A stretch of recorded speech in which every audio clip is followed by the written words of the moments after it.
Hello and welcome back to Good Game Nation, where we bring you all things TCG. My name's Preston. I'm here with Sam. Say hello. Hello. There was a lot that happened, so there's a lot to go over. Yeah, we have a big meta shift coming up because of the ban list that I'm calling it an emergency ban list. The emergency ban list that came out last Friday, where we lost three cards. We're losing Whitebeards going to one, we're losing set two Marcos going to one, and we're getting Radical Beam set to one. Personally, I'm happy about it. Hopefully, I don't have to cover red anymore. Um, I'm so tired of covering red. It's partly the reason why we didn't do a meta last week, because Singapore and Japan both had Laws and Whitebeards as the winner. It's not fun to cover. I would be shocked if you guys showed up for another red meta Monday. So we're going to talk about red today. No. But yeah, it's a big shift, and I think it's going to make a lot of our like low A's and B's a lot better. Yeah. And hopefully we'll see less or none Whitebeards in the coming months. Yeah. So notably for me, it was only affected in here in the West. This isn't anything to do with the East. They can still play Whitebeards all they want. And the good thing was set 3 was dominated by Whitebeard, dominated in the East. And if it wasn't Whitebeard, it was Zoro. It was Ace. They were in flocks. So this is going to be really interesting. We're going to see a whole side of the meta that we didn't get a chance to see because of how good these cards are. But you mentioned this is an emergency. It feels like an emergency type of ban list. And it's going to take effect really, really soon. So I'm just really excited to see what's going to come out. And we have a couple decks that we want to talk about that didn't get a lot of shine in the East for set 3 because of Whitebeard. So the first deck, shocker, it's red. No, it is red. I lied. It's red. It's Law. We're covering a lot of Law right now. We didn't see him at all in set 3 in the East, but we're seeing him in the West in set 3. We're seeing him bounce back in set 4. So it's really nice to see that leader, make its way around again. And he's not changing too much. That's what's key. Yeah, Law is pretty consistent since set 2. You can play different flavors of it, basically playing different counts of Zoros, or you can play X-Drake. In this version, we're playing Whitebeard because if the card is limited, you're gonna play it. There's an itch to play it, I gotta run it. It's one now.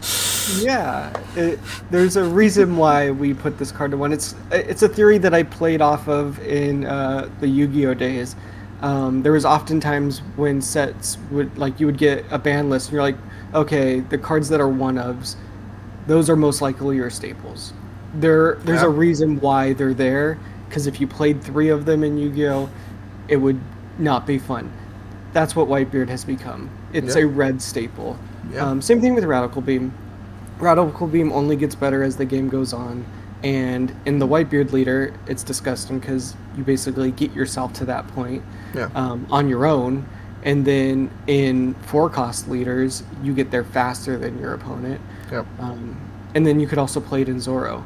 And I'm expecting Zoro to be very aggressive still. And this Law is going to, the list is going to pretty much be the same.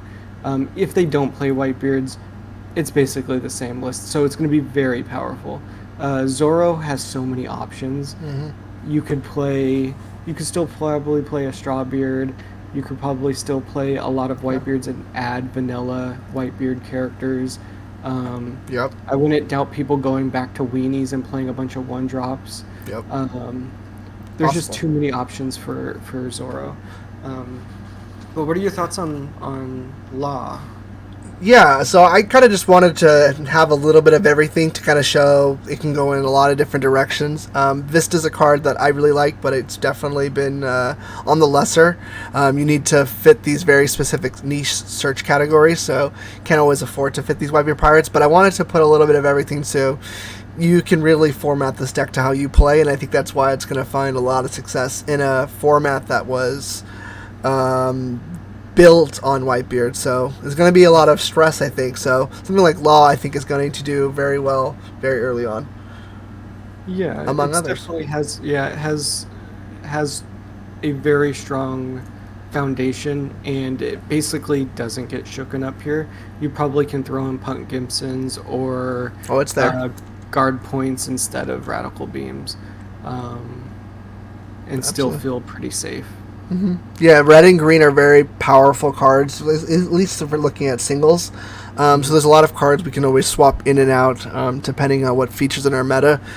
We might see other cards rise up in value, considering this list was mostly built to match Whitebeard and hang with Whitebeard. We might tweak it. We might not need the Zoro as much because the Zoro was here meant for Whitebeard. So we might find ourselves with more spaces and find Vista and like Nico Robin make the way back if we go into a weenier meta, hypothetically. Right. Tools to adjust, Law has. That's what excites me. So many tools. Yeah. Yeah. Yeah. Law is a tool. Moving on. Wow. I'm just gonna hate on every deck this today. That's my goal. He's a fan favorite. Another fan favorite, Katakuri. He is doing very, very well in this new format. But in set 3, he didn't get a lot of shine. This is when Yellow was just introduced. So they have a very, obviously, set amount of cards. But I think it's going to do much better without Whitebeard in the picture. Yeah, and in the West, we've loved Katakuri so far. I've seen a lot of people at least getting like top 8, top 16s. In fairly large tournaments, and it's only going to get better because I believe Whitebeard is probably its hardest matchup up to this point. Just a lot of big bodies and just more options in red, while Yellow only has this one set in the starter deck to work off of. And that's mostly why we shit on it most of the time, is the card pool is very limited, and when you're having to play every 2K that's printed in Yellow, you're making some bad choices, in my opinion. But it's a very strong deck. The leader is ridiculous. Being able to swing at 7K every turn and get game knowledge just all over the place with the leader effect gives you a lot, and now you're not going to have to be bumping up against a 6K leader as often, at least. Right, just to piggyback that, your math works way better when you hit a 5K leader than a 6K leader. And I think that's why you tend to struggle in that matchup. Obviously, Marco Blocker was another issue, but also removed. So I just think he really fits really well. And yeah, I think we're missing a lot of support options that definitely get filled next set. So I'm excited to see that here in the West. But this is the best 10 drop in the game. If you can get to this point of the game and have 1 or 2, hell, even 3, there's not a lot of decks, maybe other than Nami, that can really find a way out of that end game. Very, very strong, and the mid game is still pretty solid too. So this is going to be a powerhouse deck, I think. If this might be scratching the A tier list earlier than expected. Yeah, it's they have really nasty cards. I think this is probably the best spread of the nasty cards. They have other events that do similar stuff as the 7 drop and stuff like that, but they're probably still a little bit too slow for their cost. So you're ending up with something that looks like this, that's going to be putting on a lot of pressure to a majority of the decks. And since blue hasn't gotten, is it Red Rock?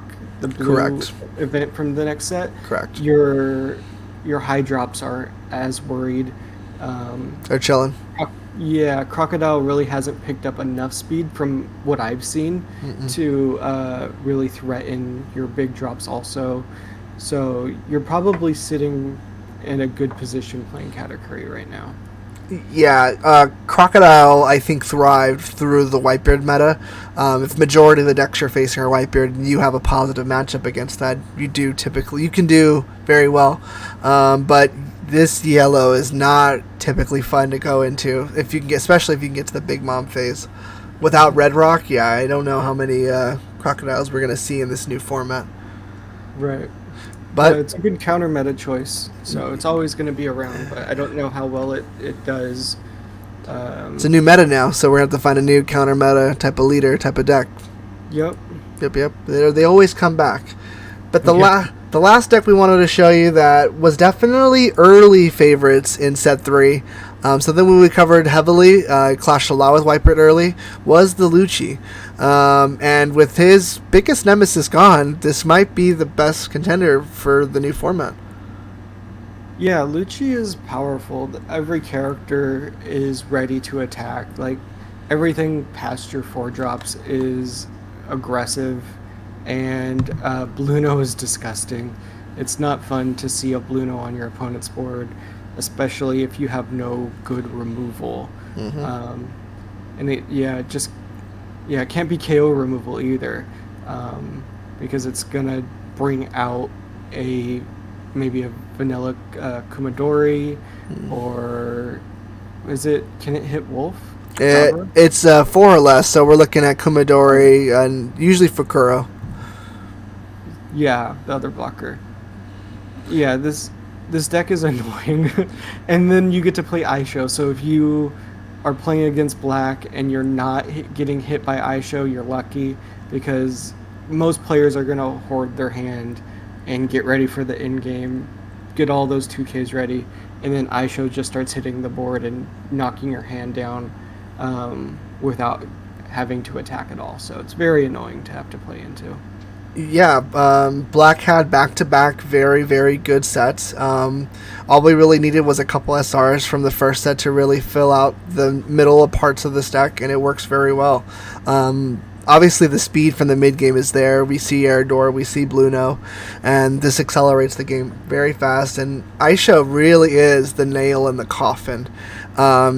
His onboard effect isn't necessarily like what we're looking for here. The -2 from hand, nothing else threatens the hand. Nothing else really is attacking from this angle.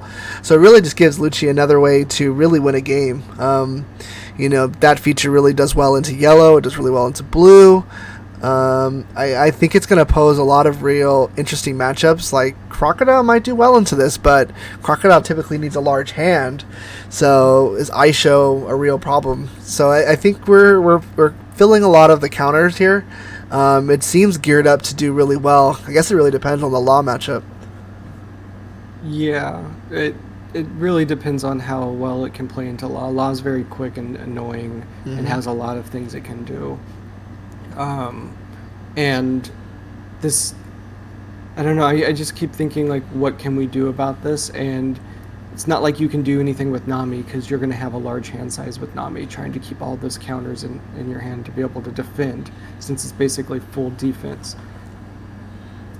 Yeah, it's another scary deck here.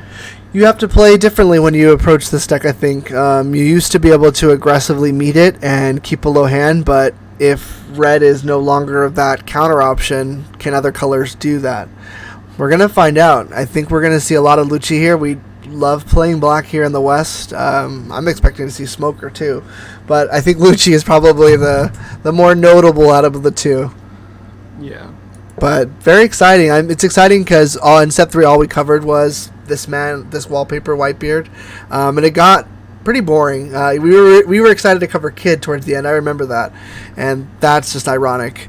So it's going to be cool to get a completely different set 3 meta here in the West. Pretty fun. Yeah, it's going to be completely new. There's a big tournament, a regional happening this coming up weekend that's going to have the ban list included. So we're going to be able to see immediately out of that tournament what is actually going to happen, and to see how fast people can respond to this, like, 1 week turnaround. Because if you're playing Whitebeard and you're used to Whitebeard, you're expecting to go into a big tournament with Whitebeard, you're probably feeling sad. Coming up with 9 cards to fill those slots is going to be rough.